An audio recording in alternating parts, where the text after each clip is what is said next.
Okay.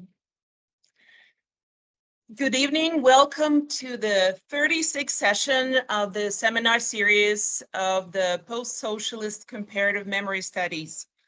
This is a pre-conference seminar that is taking place in advance of the PoSoCoMeS conference held at Yerevan State University next week.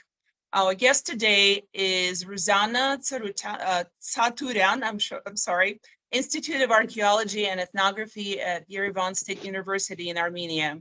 She's a cultural anthropologist and researcher at the Institute of Archaeology and Ethnography, National Academy of Sciences of Armenia, and a lecturer at Yerevan State University. Her research focuses on intangible cultural heritage, foodways, memory, and forced displacement with recent attention to Artsakh. She works at the intersection of ethnography, memory studies, and community-based heritage practices. Her work is drawing on ethnographic interviews and observations conducted in recent years among displaced Armenians from Artsakh. It explores how people remember and cook once familiar dishes in exile, whether displacement prompts renewed attention to traditional food practices, and how the loss of terroir reshapes these practices. In everyday conversations and in the repeated preparation of familiar foods, ideas of home and continuities are revisited, often in the context of family separation, the urbanization of formerly rural communities, and reflections on the loss of land as a key resource for social and material security through the lens of taste and smell.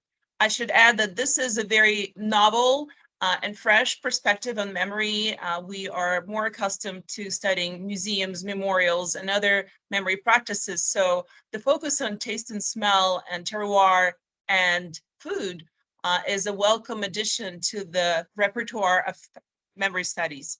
Welcome, Ruzanna. I'm now going to take more of your time. Please feel free to ask questions after the presentation. We intend this to be an open discussion. So we will have about an hour and a half, and the author will take as long as they need to, somewhere around 40 minutes usually, and we will open up for discussion after that. Thank you.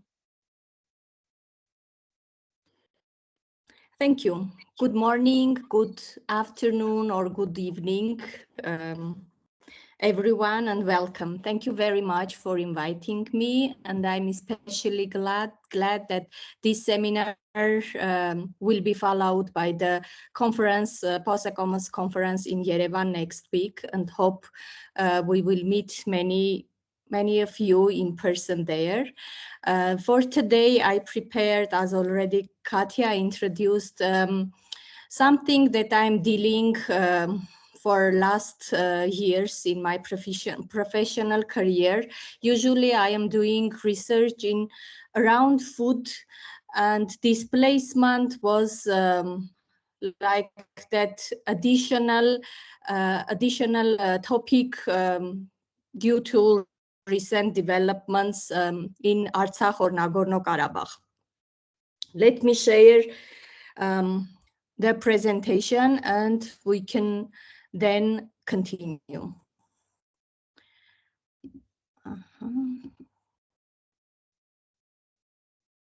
Hope it's that there. Management.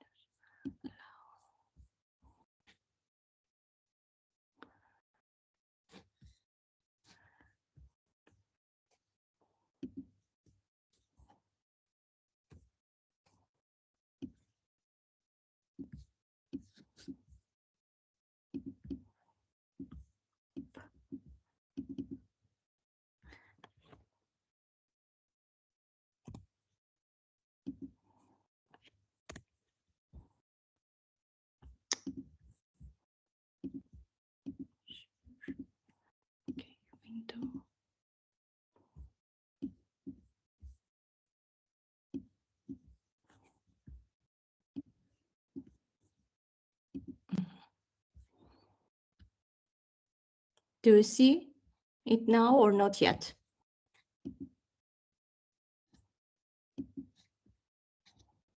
Yes, we do see it. It's a little bit on the smaller size. I'm not sure if there's a way to expand the images. Is it okay now? Okay. Yes. It's okay now? Yes. Okay.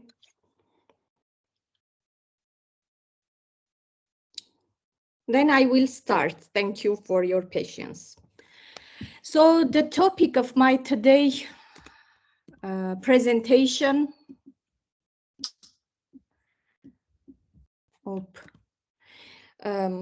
is remembering rupture and the loss of terroir, Artsakh Foodways in Displacement. A very brief overview or very basic facts or knowledge about, for those who know small, what does it mean Artsakh, or internationally more known as Nagorno-Karabakh. It was historically Armenian populated region in South Caucasus. In 1923, it was created Nagorno-Karabakh Autonomous Oblast within the Azerbaijan SSR during the Soviet period. Still, the majority of population were Armenians. After the collapse of the USSR, the conflict escalated into first Nagorno-Karabakh war. Then in 1994, ceasefire was followed by 2 decades of relative stability, if we could in that way. Then on 27 of September 2020, Azerbaijan launched a large-scale military offensive, resulting in major territorial losses and losses. After the war, some Armenian populated areas remained outside Azerbaijani control under the presence of Russian peacekeepers. You can see those regions in velvet color on the map. From late 2022, Azerbaijan imposed a 9-month blockade of Artsakh, cutting off food, fuel, and medical supplies, and preventing free movement of people living there and visiting the places in and out of the region. On 19 of September 2023, Azerbaijan launched another new-scale military offensive after it last 1 day after Russian brokered ceasefire and the disarmament of Artsakh's Armenian forces. The entire Armenian population of the region was forced to flee. They left their homes, resulting in a total rupture from land, everyday life, and their social worlds. They moved to Armenia via a single road Hakkari corridor, and most of them currently settled in Armenia. They have some refugee-like status of forced displacement people. They are pushed by government to get Armenian citizenship in order to get all the rights and responsibilities as Armenian citizen. The only specific thing regarding Armenian refugee policy is that usually we have different wave of refugees starting from 1990, and for all that waves, Armenian authorities decided that mostly because of our refugees are ethnically Armenian, authorities of all times decided not to create for them tent settlements, refugee tents, but rather prefer to create opportunities for them to find houses and roof under their heads. That's for these refugees also were settled in different houses, hotels, and buildings until they will find some constant place to live. This seminar examines displacement as rupture and as memory lived through food practices. The central question we are going to discuss, what happens to foodways when access of terroir was cut. This is usually not that much how to say common topic even in displacement studies, and I will describe what is making this case somehow distinctive. Here is our methodological approach, how we did this research. For sure, ethnographic interviews and observations among displaced Armenians from Artsakh from 2020 and 2025. I would here say that we have two waves of displacement. One big wave was in 2020 when due to that military offensive, the inhabitants of the regions which were under control of Azerbaijan have to move to Armenia. Then the total de-Armenization of the Nagorno-Karabakh or Artsakh in 2025. We have also long-term engagement, informal conversation, and I also recently introduced teaching-based research, a small part of that. And we focus on everyday practices and narratives where food become meaningful. But here I want also to speak about some ethical tensions or methodological constraints, because usually when we are speaking about food, it's always seems to us very engaging and very interesting discussion. But here we have some difficulties because researching food in the aftermath of catastrophic loss raises real dilemmas. In many conversations, questions about everyday cooking, initially we felt that inappropriate, almost trivializing, because people were living through grief, insecurity, and the collapse of their social world. In this situation, when we entering the when we approaching people and starting to ask questions, because I have also some students who join me for this research, they feel somehow irrelevant. People whom we were meeting, at first they were trying to tell about their loss, the great catastrophe they had, and later to refer to the questions we have around food. As a researcher, there was also a constant risk of romanticizing food traditions, especially in displacement settings, when suffering can easily be turned into an narrative, which usually happens in writing around food in displacement. Therefore, we decided to begin with people who were already speaking publicly about food, either online, through small business initiatives or community settings. In this context, food was not nostalgia, but everyday work and survival. Even so, the difficulty of speaking about food shows us how everyday practices are often marginalized in narratives of loss. Yet, they are the ones which quietly sustain community in displacement. We see here also interviews as a mnemonic journey for reclaiming personhood. The interviews became a space for narrative humanization. Even though speaking about everyday food practices could feel morally uncomfortable after such profound loss, these conversations offered something very, not unique, but not common. They allowed people to remember themselves before displacement, at home, hosting guests, surrounded by abundance, care, and social life they know. By verbally re-entering kitchens and festive tables, that displaced people whom we were talking with could, for a moment, step outside the category of refugee. As here I present a quote from the interview with village head in Dashushen. He said, "In our time, you know, we were human beings too. We had our traditions and above all, our dignity." Here we see memory work as a practice of dignity. It restores social presence through the ordinary details of everyday life.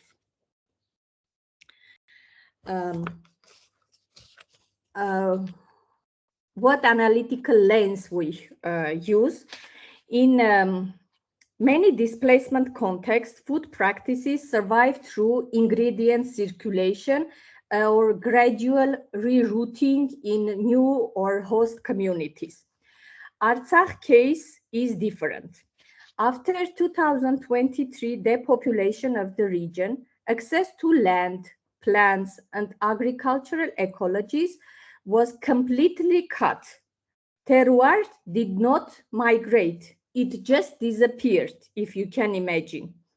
Local varieties and regional taste differences collapsed in a moment. Continuity persists at the level of form, but not the terroir.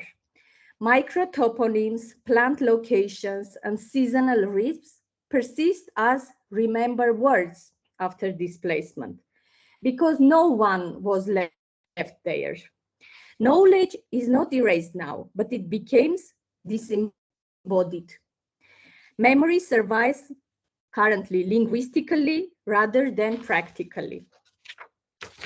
Here I present a very, how to say, sentimental quote or title to make you to feel all that drama the displaced people are feeling sensually around food.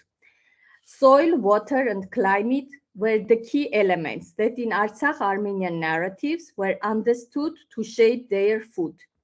In many other cases of displacement, people may still maintain some connection to the places they left behind, as in other displacement cases, through visits, through relatives, or through ingredients and tastes that continue to arrive from home, or maybe through trade routes.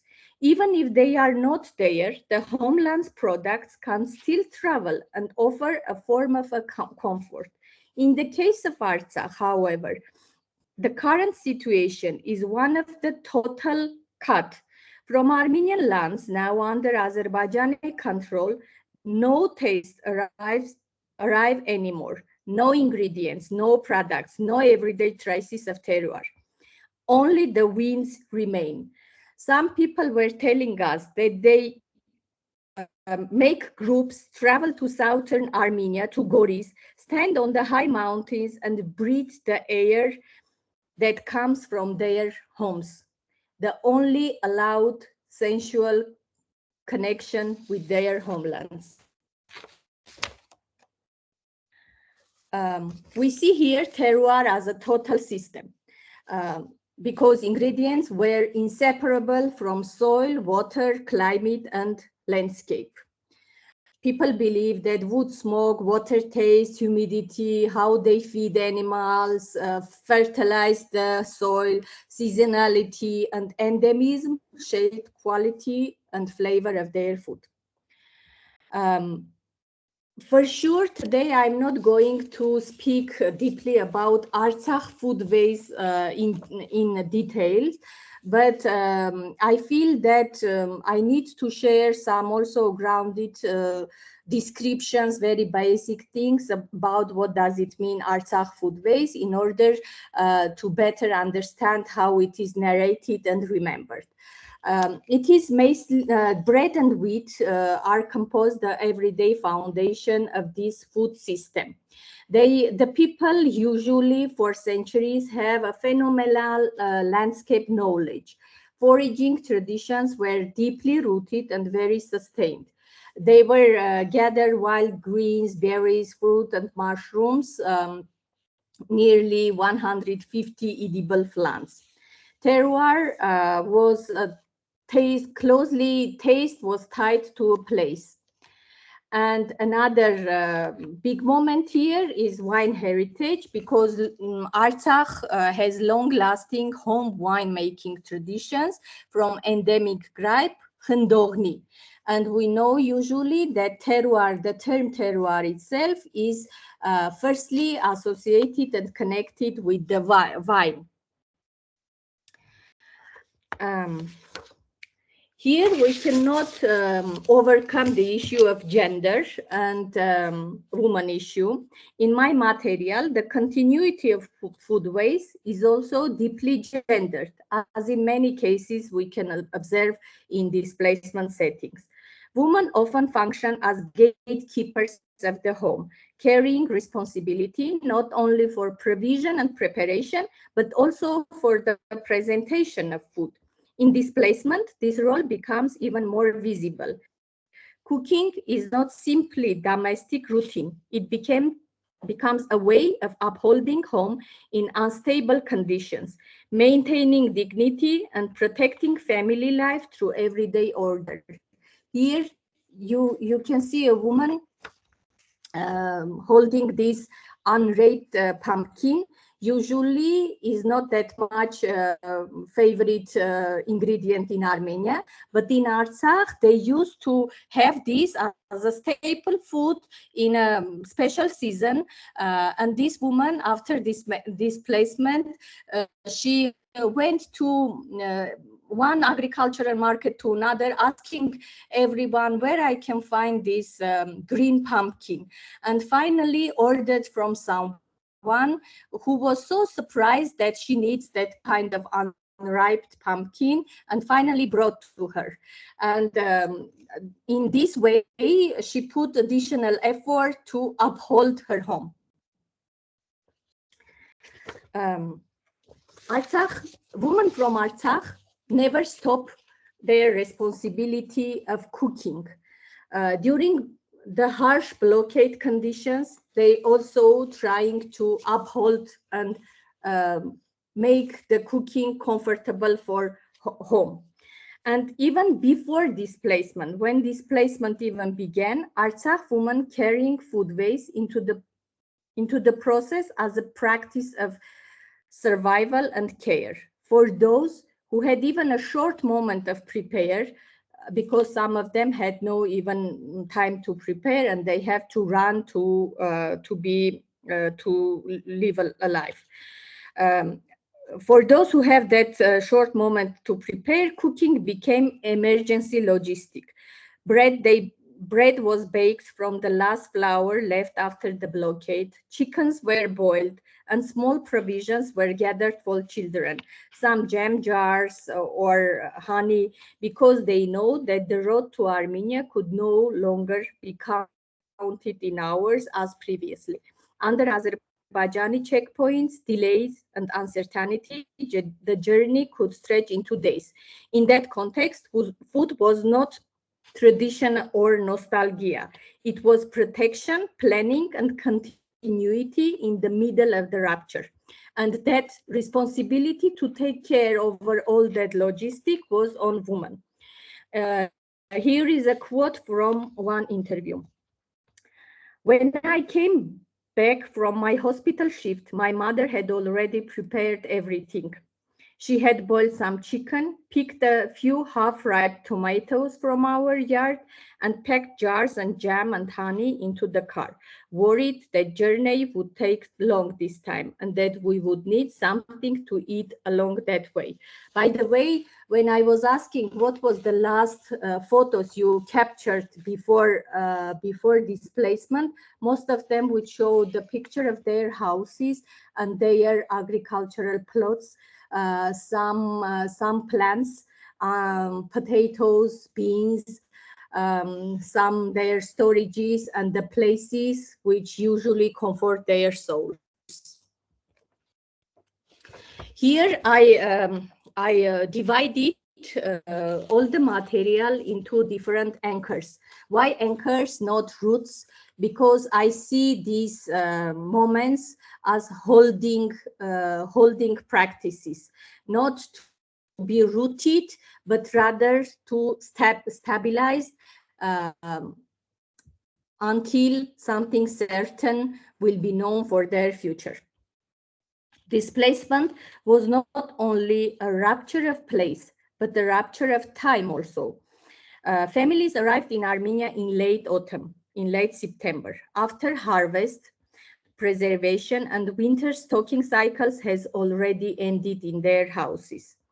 They prepared shelves for winter, many preserves, because they were afraid, although it was blockade, but they were afraid that it will be harsh winter with no electricity, with no gas, no connection, and they were trying to save everything they could for winter. But they have to left all that and escape.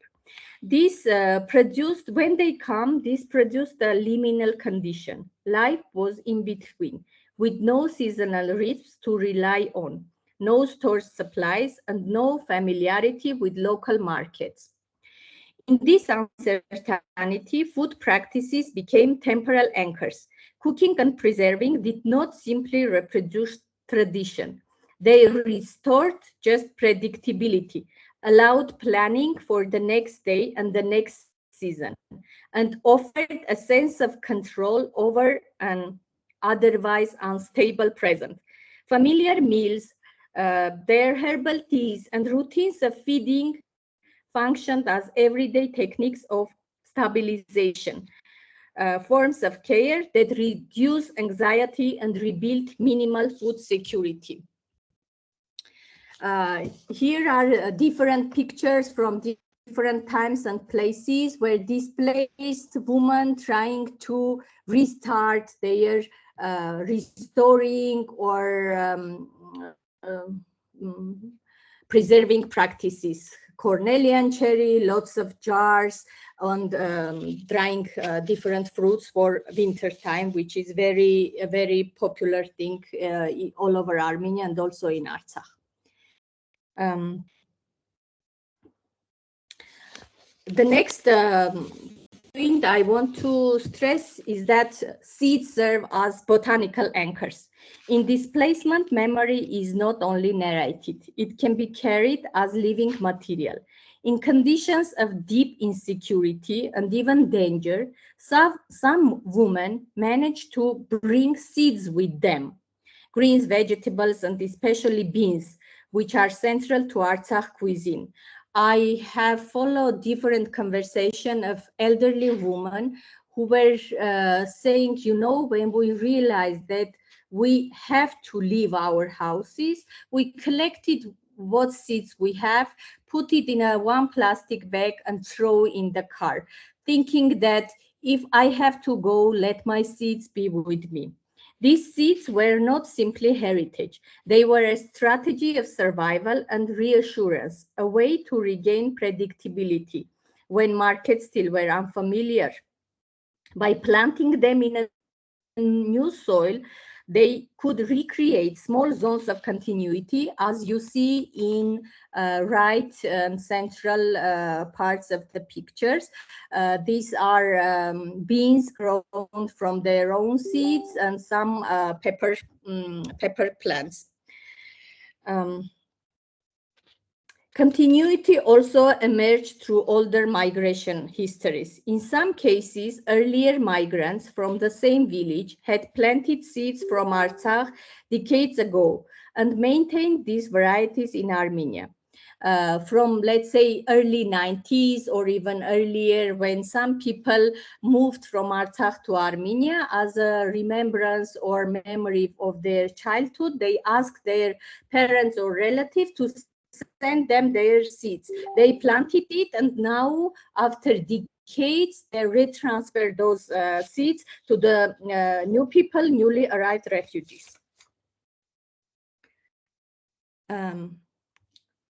Displacement did not interrupt the ordinariness of cooking. Women had to keep preparing food even in unfamiliar condition. I want always to push also myself and everyone dealing with this kind of food research not to like fall in nostalgia issues or all the time survival or resilience notions, because it's just after displacement, it's about practicality. Familiar dishes create a sense of predictability and planning, offering a small routines of stability. When key ingredients were missing, importance women placed on the ability to find and purchase foods needed for their cuisine reinforce the idea of the function of food as a symbol of identity. As I was telling about that green, not ripe pumpkin. Food serves also as a sensory anchor. Taste and smell are powerful triggers of embodied memory. People often remember Artsakh not through long stories, but through very specific sensory details. How fresh baked bread smelled, how local herbs tasted and smelled, how their famous Zhengalov hut spread with different greens smelled, how fruit felt full and intense, like their beloved pomegranate, mulberry, tomatoes, raspberries, cucumbers. But after the total rupture from the land, many of these tastes can no longer be reproduced. Bread is no longer baked in the same way, and local fruits and plants are remembered as almost paradise-like signs of once happened abundance and quality. In this sense, sensory memory persists not only through cooking, but also through longing, imagination, and the painful awareness of what cannot be recreated. Here, I also want to share with you, apart from the interview, from that teaching exercise, which I did with my students. I asked them to share with me this displaced Artsakh students to share with me their stories around some meaning for them, special meaning for them, and reflect also how the displacement affected it. Not specifically mentioning it to be traditional food or not. And here is one passage from that interview. After displacement, my mother no longer makes pomegranate molasses, even though it used to be an inseparable companion in our family. The reason is clear. We no longer have our orchard, and the pomegranate sold here do not carry the same distinctive taste and smell they had in Artsakh. We also now lack the proper conditions in the rented home where we now live. I deeply regret that I never tried it even once to experience that taste for myself, and it hurts to think that in time, both the molasses and the practice of making it may be forgotten.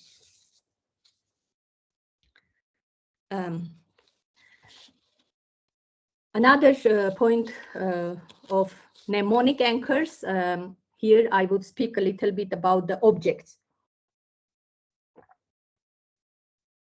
After displacement, many people entered the liminal state, where even the most ordinary things felt unfamiliar. If we think they were living in not their spaces, eating from someone else's plates, using someone else's cutlery, sitting at someone else's table as they were feeling. For families who had lived in the same village or region for generations, this loss of domestic familiarity was deeply destabilizing. I remember my conversation with an elderly couple from Getavan village who were temporarily sheltered in a hotel after a very rapid evacuation under the threat of Azerbaijani troops entering their village. They were crying throughout our conversation.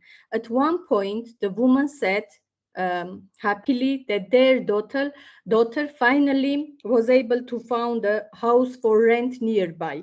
And when I asked what kind of house it was, she answered, "It's a good, very good house. There are 2 mangals," it means metal grills there. The simple grill used for making horovat or barbecue, which is very popular in Artsakh Foodways on open air, became a material sign of home, offering a small sense of recognition. Even I was sure that the joy, which is usually coming with barbecue making itself, they will not feel in near future. Food serves also in displacement as a social anchor. One of the strongest patterns across my material is that food operates as a social anchor, not only because of what people eat, but because of what food does socially. Displacement disrupts social words, their social words. It means visiting, hosting, gathering, and everyday roles through which people recognize each other as kin, neighbor, and community. I saw this very clearly during home visits for interviews. Even under displacement and scarcity, displaced people insisted on hospitality. They preferred a coffee table, bring the newest or most beautiful plates they had, offered sweet, and when it was the season, they even shared fruits or greens, sometimes even from the rented yard, not planted by them. And almost every time at the end of the interview, they asked, "What else can we do for you?" For me, this was a very special moment. It was a form of social repositioning, an attempt to return, even for a moment, to the role of host, giver, caregiver, rather than being fixed in the position of refugee. I also saw the same logic in a small writing project I already told you.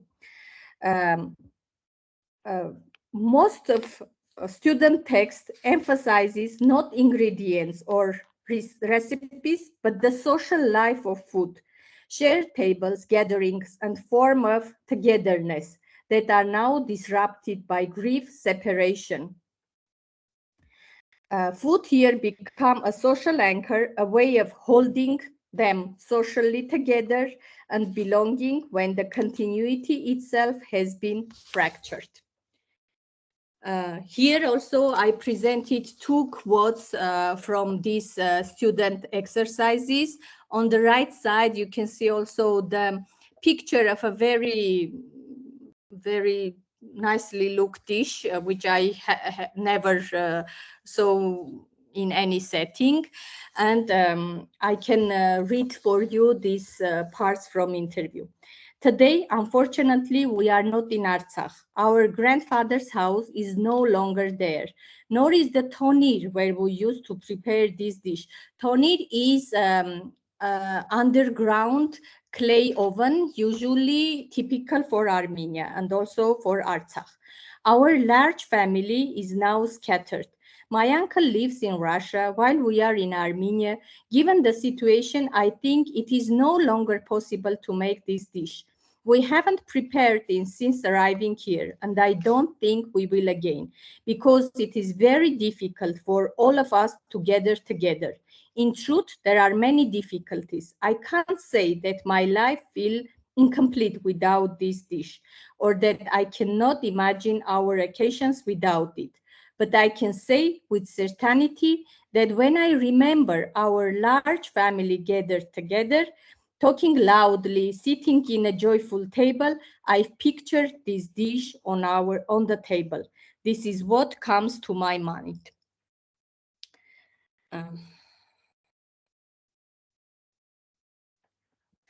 After being displaced from Artsakh, another story. We can no longer gather everyone together because we are scattered across different cities and places. Still, we try, at least for Easter or when the greens are available, to make a few pieces of zhengalov huts. It's a very famous Artsakh bread with green filling, herbs filling. In Artsakh, although we used to make 50, sometimes even more. But to be honest, here they do not have the same taste or smell. Looking back, I realized that those simple family traditions and routines united us more than anything else. It feels as if together with Artsakh, we also lost our traditions.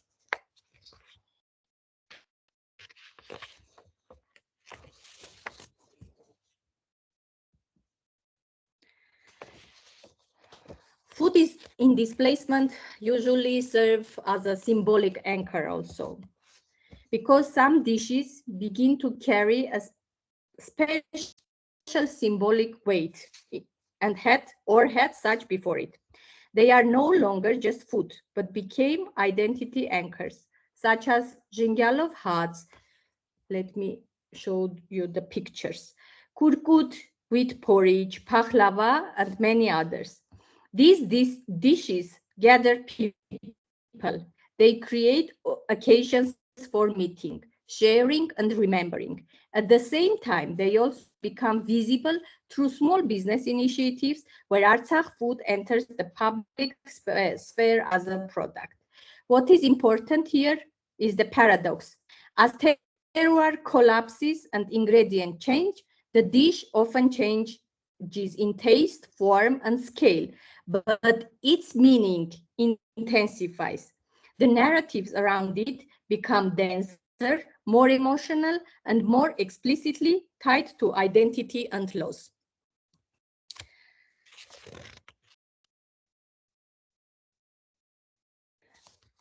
We should also highlight or reflect on that memory is always mediated or curated.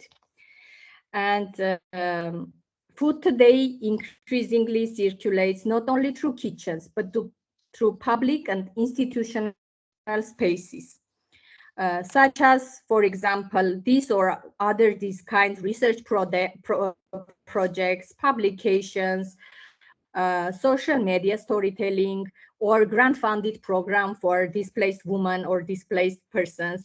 In this setting, dishes often become carriers of identity and curated remembrance. They are presented as Artsakh food in a way that it means to represent continuity, heritage, and resilience. But this also produced a shift we should always acknowledge. Narration can begin to replace lived practice, especially when cooking is no longer possible in the same conditions, with the same ingredients, or within the same social world. And at that point, memory becomes layered and complicated, as we see. It is not always clear whose memory is being voiced, an individual's lived experience, a shared collective memory, or a memory that is being produced to representation itself.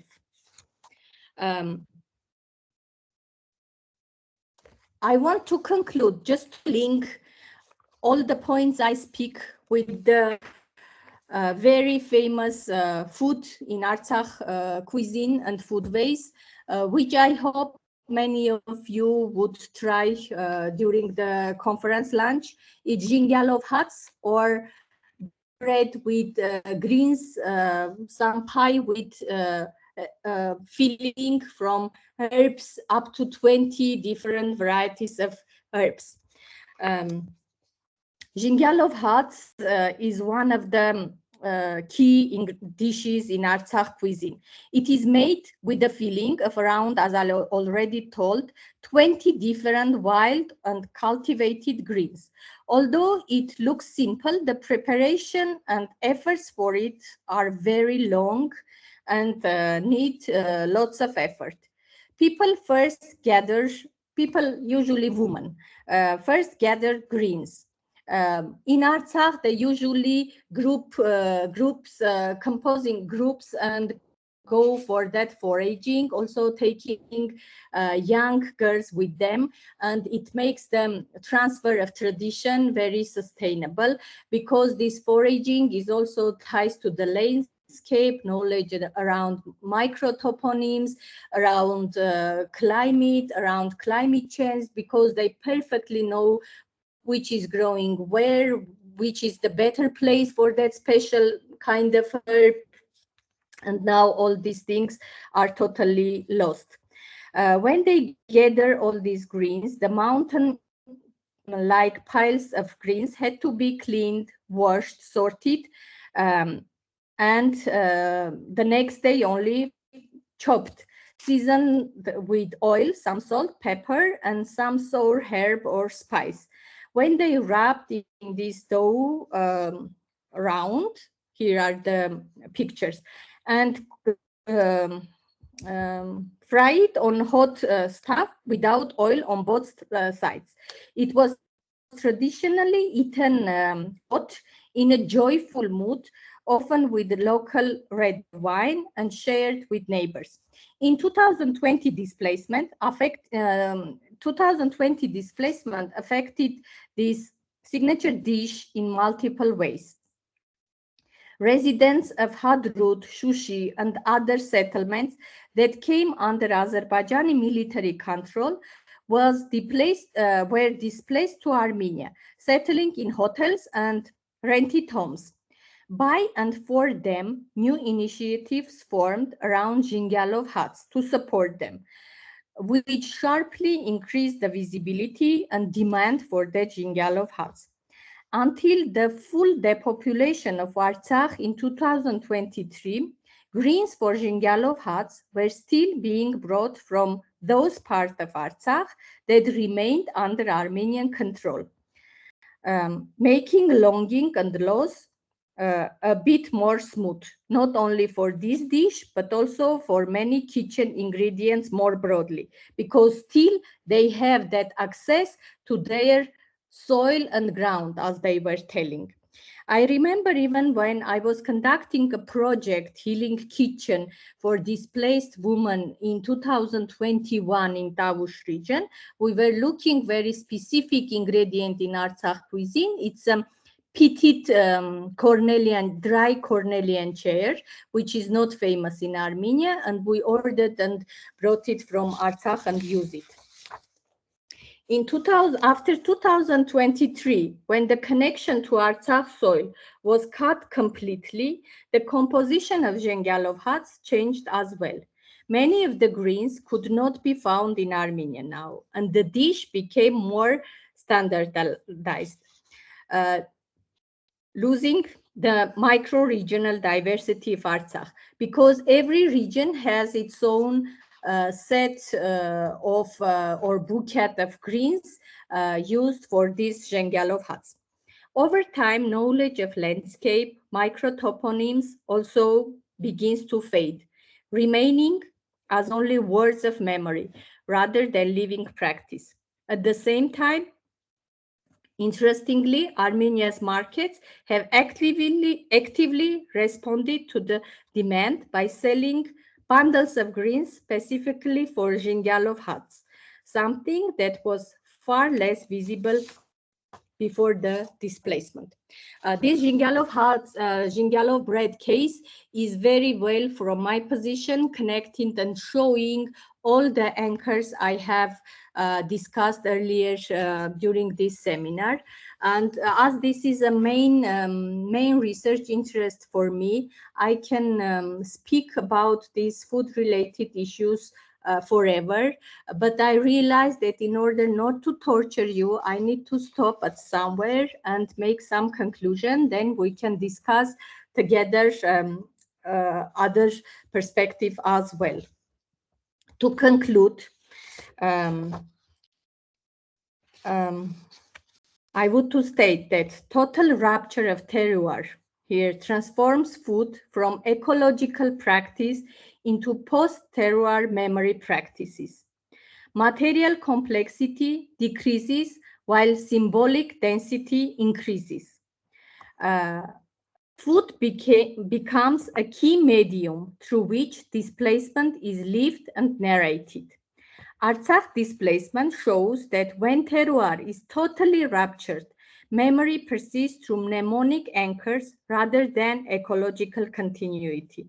These anchors stabilize anxiety, identity, and dignity, but they also transform food into symbol and representation. Food survives not as terroir, but as memory practice. And thank you, and I am ready for your questions and comments.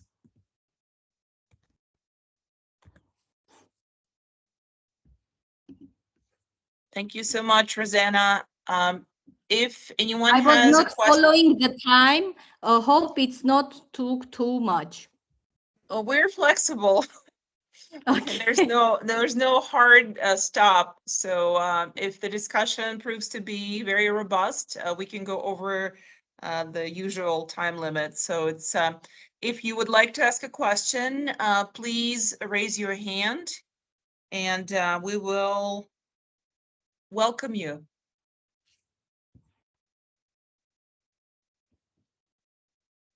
Alexander, go ahead. Please unmute yourself. Can you hear me? Hi, okay. Yes. Great, hi. Thank you so much for this presentation. My name is Alex. I am an undergraduate student at Northwestern University in Qatar. And I'm very interested in topics of mediated memory of Artsakh. And I wanted to ask you more about the mediated memory anchors part, like in how does it manifest through food? Like how does food mediate memory? Because from what I understand, memory, particularly about displacement, mostly is mediated through media artifacts, media objects. But I haven't heard the perspective on food, so I would love to hear more. Thank you. Thank you, Alex, for question and for your interest.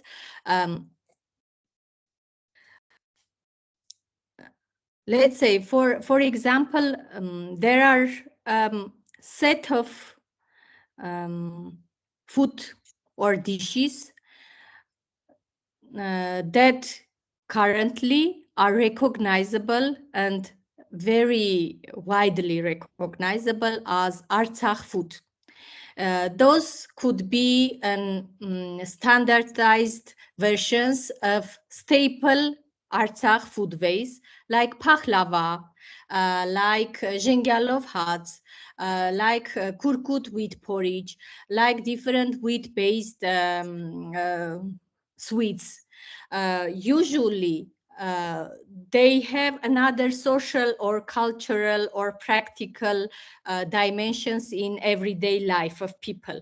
But during this public manifestation, like festivals, different projects, different media programs, different business initiatives, they are presenting this Artsakh food as something constant, something very much strictly described and understandable. Thus, somehow limiting the complexity and continuity of these dishes. Usually, it's a very accessible issue to whenever we are speaking about Artsakh memories, because material culture or monuments or cultural heritage is left behind. There is no access to that spaces. But food, they carried out that tradition on their shoulders to their host places.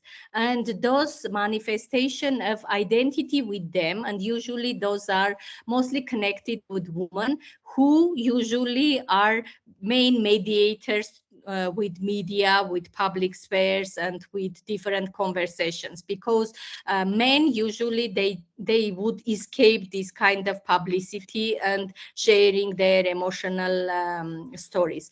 And because women are at the front stage, they would speak about what they know, and that would be foodways. Thank you. You are welcome.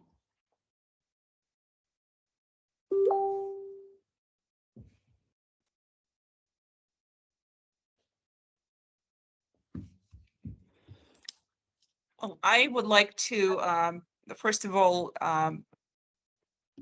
praise this presentation and this research. I think it's really incredible how you trace the evolution of Artsakh foodways from the terroir to the mediated memory.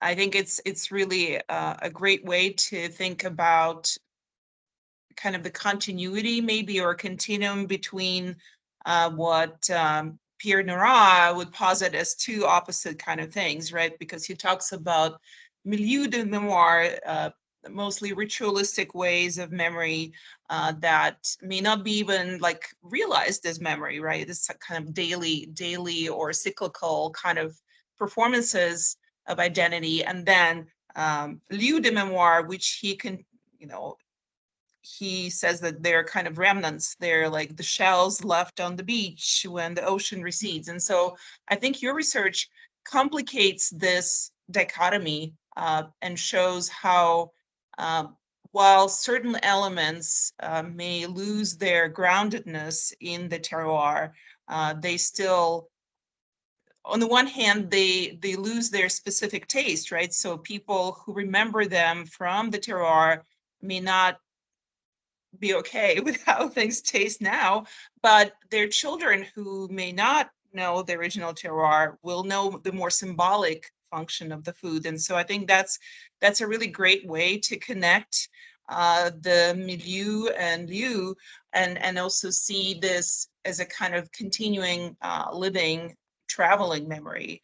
So it's another way to think about is traveling memory, which is another concept in memory studies. And I really appreciate how you show it through food and taste and practices.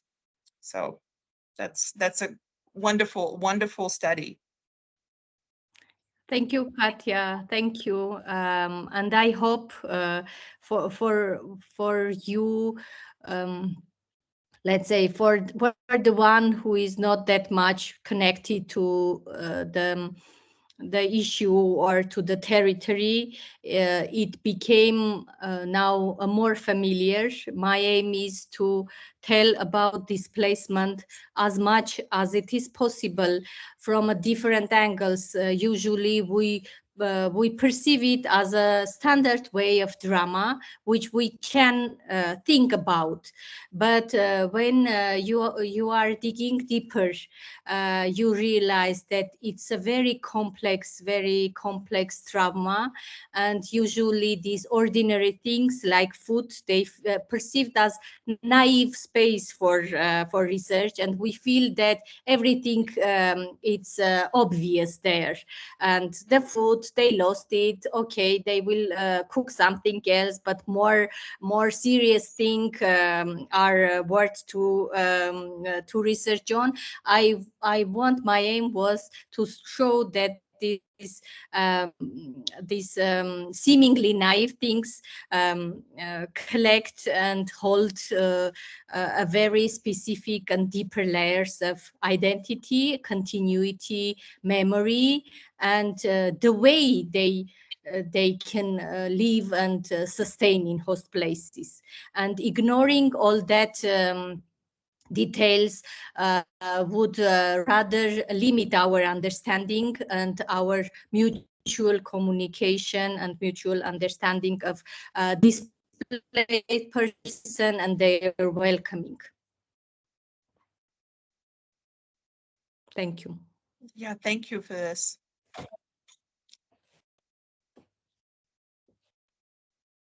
Okay, Lilit, go ahead, please.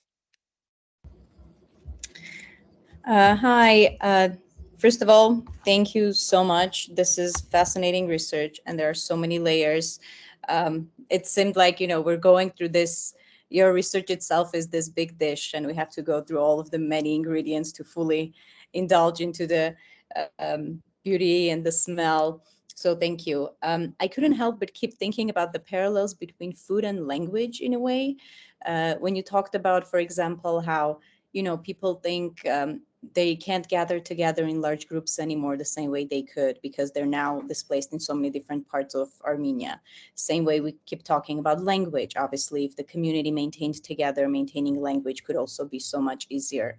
And I'm curious whether, because in case of language, we keep thinking about whenever there are two languages within the same community that are more similar to one another, it gets difficult to separate them. Do you see such similar risk when we're talking about food? So do you see a certain assimilation happening in the future when the next generation's pahlava might not be the same distinct Artsakh pahlava, but something that would just be generic Armenian paklava, for example? Is there a risk that some of these nuances will be lost? And my second question, if that's okay, I was curious about the role of children, because you talked about women and their specific role when it comes to food. I was curious if you have looked at the role children play as far as like the receivers of the nourishment, not only through the physical nourishment of food, but also the nourishment of the histories and the stories and the memory, and how much the food will be this link to bring all of that and serve it in a way to children. Thank you. Thank you, Lilith, for your questions. As for the language and future of losing the knowledge, here I would rather concerned and worried, and I'm worrying a lot about loss of foraging traditions in connection with language.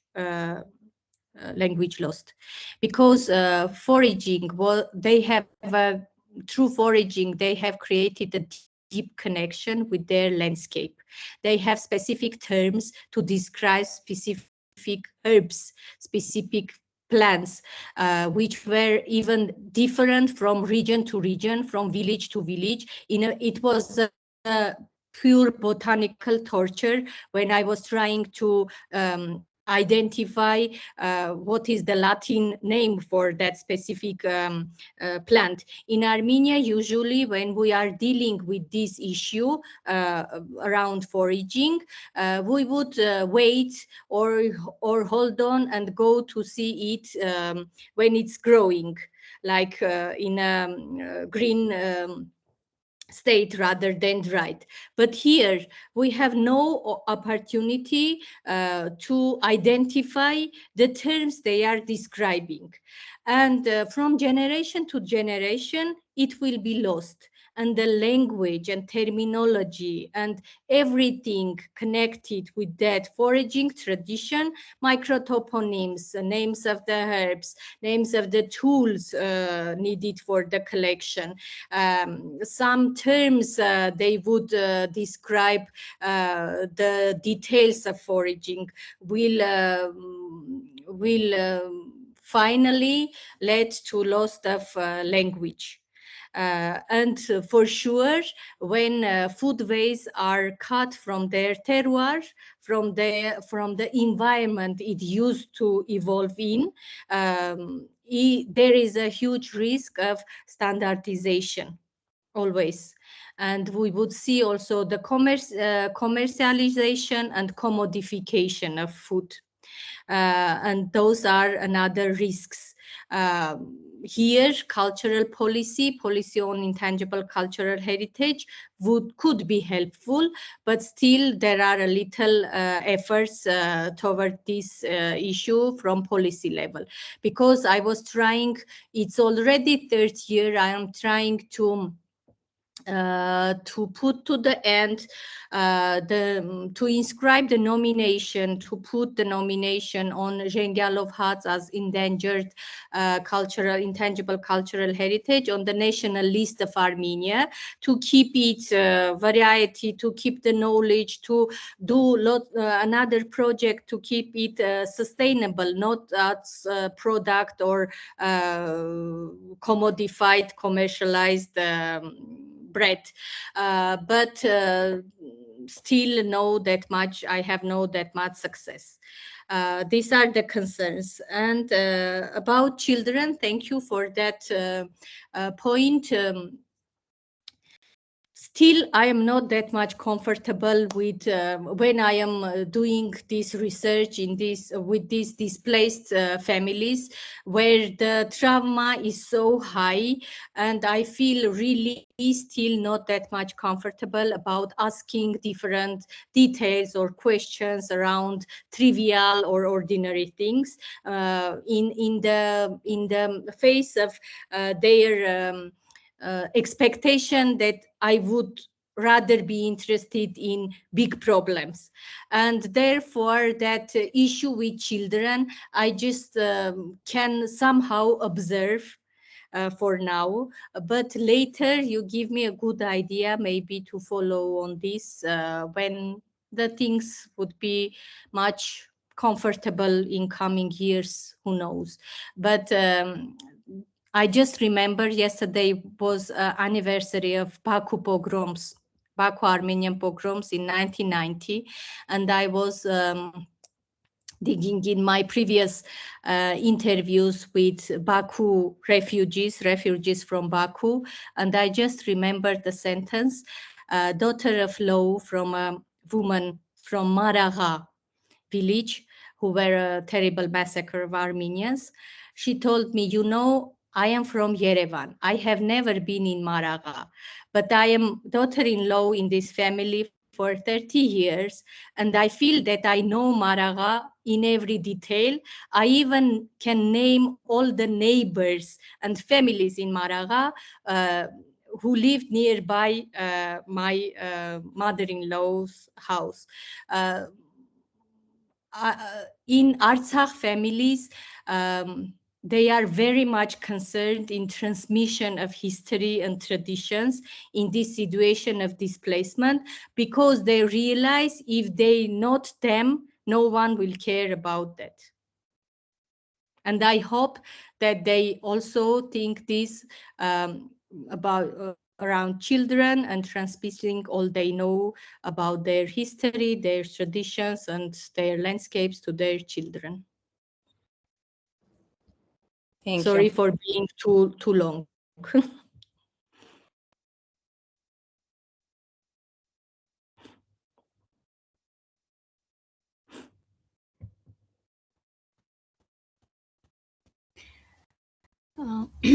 Okay, may I ask the question? Yeah, hear you. Yeah. Do you hear me? Yeah. Yeah, you can. Yeah. Ruzanna, initially you said that you and your students were afraid of romanticizing or ethnicizing these groups because the this kind of telling, a lot of telling and manifestation of Artsakh people as some kind of carrier of very traditional culture has this kind of dangerous to present these people as some group which are very archaic, have a very archaic way or very specific way of life. Instead of it, we know they are very modern. This is the people who has their citizenship. They are very proud of being the citizen of Republic of Artsakh and so on and so forth. So I'm curious, could you overcome this kind of problem, this kind of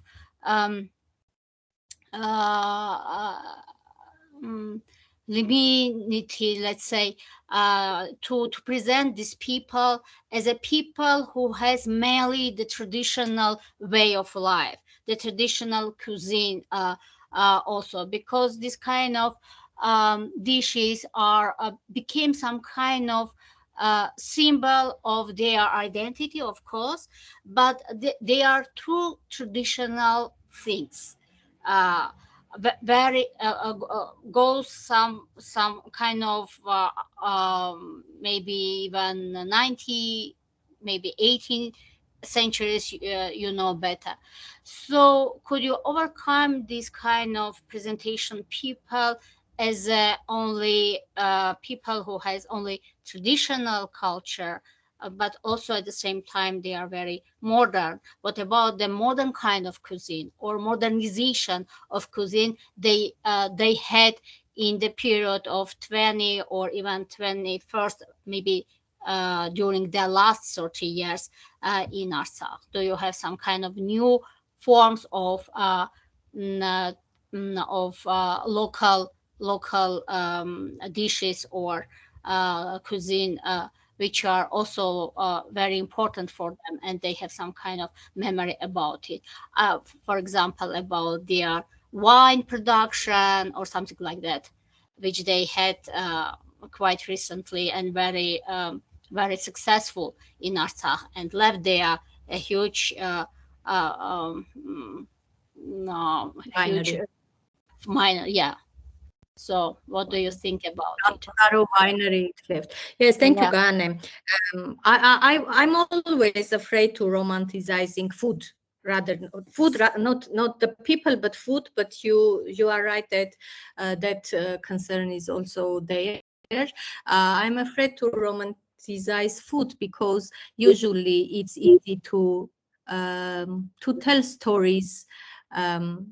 Romantic stories, sentimental stories, which will put the food beyond its practicality and the meaning people attached to that. And there is a risk always that researcher or journalist could always link it with nostalgia, with resistance, with the representation of identity. And therefore, it was a really very difficult methodological moment for me, whom to ask questions. And therefore, we decided to ask to connect with those who already connected themselves with food and announced about it. Let's say someone who is doing food blogs or food production or food related festivals or storytelling or sharing some food stories via their social media pages or groups, people who already manifested their interest around food. And then like by snowball method to find other peoples and to connect with them. Yes, and yes, you're right that there is always a risk to represent Artsakh people as traditional and people living in the mountains. I remember I was when I have to tell about the Artsakh problem to my American friend. I was thinking how to frame the words, not to describe this community as only traditional.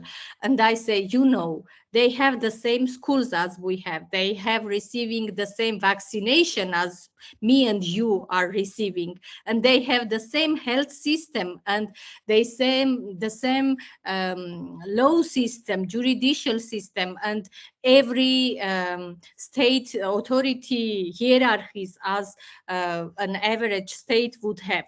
The only problem is they were not recognized by the international community, and that's the risk. And for sure, people usually that public demand is interested in traditional roots of cuisine and foodways. Everyone wants to hear about how it was in past rather than how it transformed now. Even students, when they were telling about their stories, they were telling about the dishes or foods they have never tried, because they did not like the taste. It was not fashionable. It was not modern food for them. But now they present me the stories about that food, although I did not ask them to pay special attention on traditionality. But for sure, as elsewhere on the earth, when there is trade, there is an internet, that transformation will happen to any culture system. And foodways also, they were very curious, especially women, to find new things, modern aesthetic decorations of food, to demonstrate their ingredients in a very modern way, and to walk along with the world fashion. This was the very distinctive moment for Artsakh culture. When they were there, they did not like to stay and to be perceived as traditional. They like to be perceived as walking along with the current trends and current tendencies and be part of the world, rather than portray themselves as marginalized or grouped on the margins of the world, of the earth. Although they were cut from the world for years, for decades. They were allowed to enter the world just by prescribed routes and roads. When in Azerbaijan, they have no connection to Armenia, and they have to make a journey through whole the Azerbaijan in order to enter Armenia. After post-Soviet years, they have only that thin, very small route to be connected with the world. Despite that, they want very much to be the part of the world.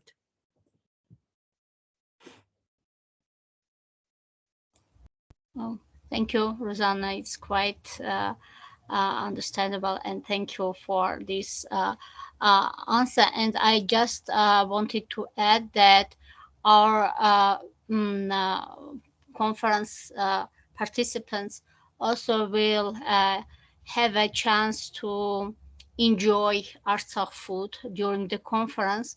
Not only enjoy, but also to listen some stories from the women from Artsakh. One of them will be presenting how to cook the jingalov hats. And besides it, other foods about which you have told, I mean, korkot and pahlava and so on, also will be provided during our catering and lunch. So I think the people will have a chance to enjoy this food and listen a very sensible stories from people who are from where and who are ready to share their stories with participants of our conference. So thank you. It's very good introduction to these sessions as well. Thank you, Gayane. And Alexander, just another link to your question. You see now how food is mediated when conference organizers also asking someone to present Artsakh food, because all of us, we want to make them visible, to make that heritage visible. And in that, our innocent efforts, we are creating, constructing, and disseminating another story of Artsakh Foodways in Displacement.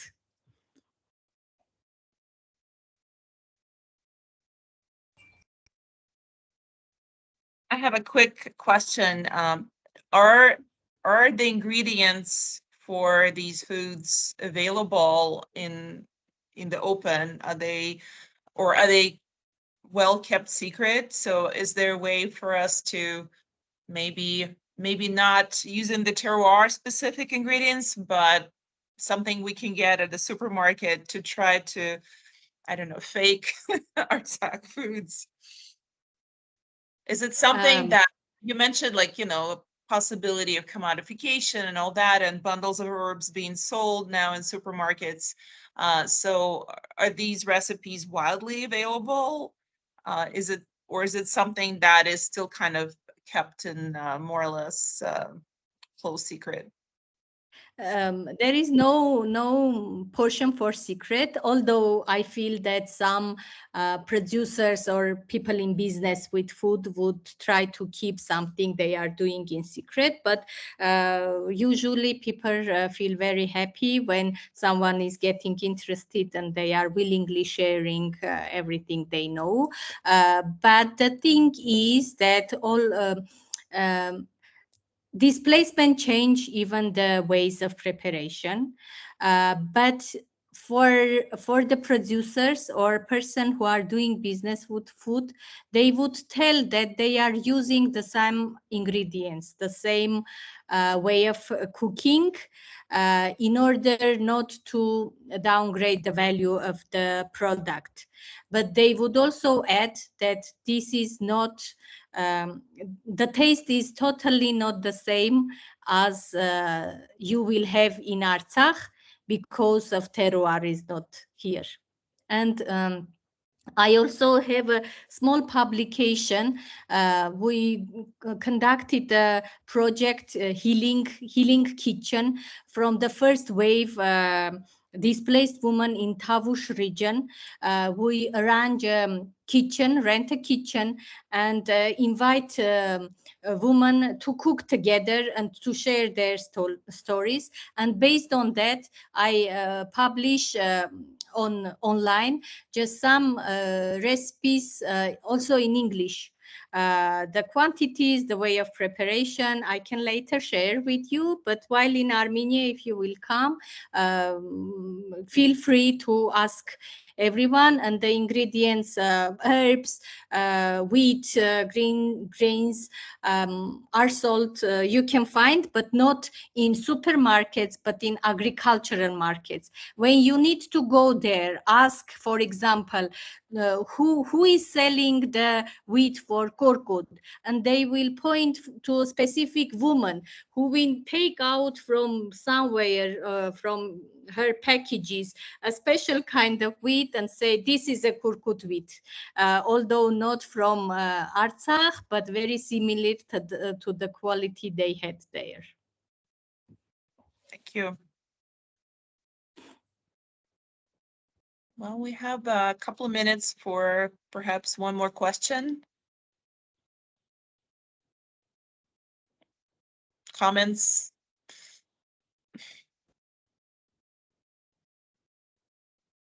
There is a message. There is a message in the chat. Yeah, Alex, the other Alex. Yeah, I Go am ahead. Alex, but yeah, There's another yeah, Alex. that's another Alex. Yeah. Yeah. Yeah, I'm reading the message. Thank you. Yeah, is it me or there's two Alexes here? I think. Yeah, Alex. No, you, Alex. Alex Great. Alex, Yes. Yes. Yeah, not really a question. Just wanted to know if there's like, if I could get any contacts of yours to like read your work like beyond this, because I stumbled upon this pre-conference very randomly. I was just Googling about memory in Artsakh, and this is what I came up. But I'd love to read more and hear more. Okay, amazing. Okay. So, yeah, thank you so right, much. and I will respond. Okay, thank you for your interest, and thank you, Katya, Gayane, and everyone who invited me to this platform. And I hope we will see each other very soon in Yerevan. Wonderful. Thank you so much, Ruzanna. I'm really looking forward to meeting you in person and tasting the incredible food at the conference.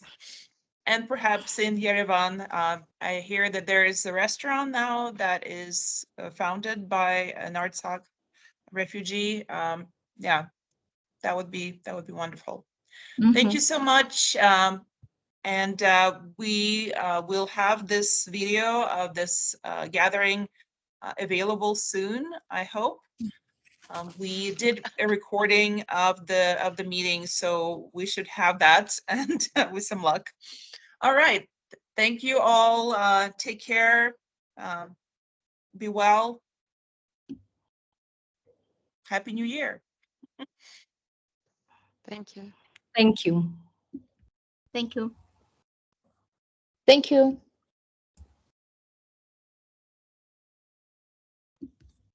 Thank you.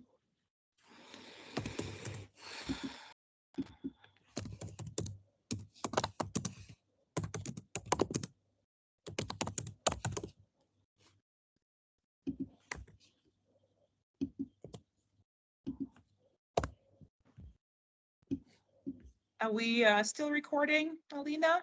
Yes, I'm stopping now. Bye-bye.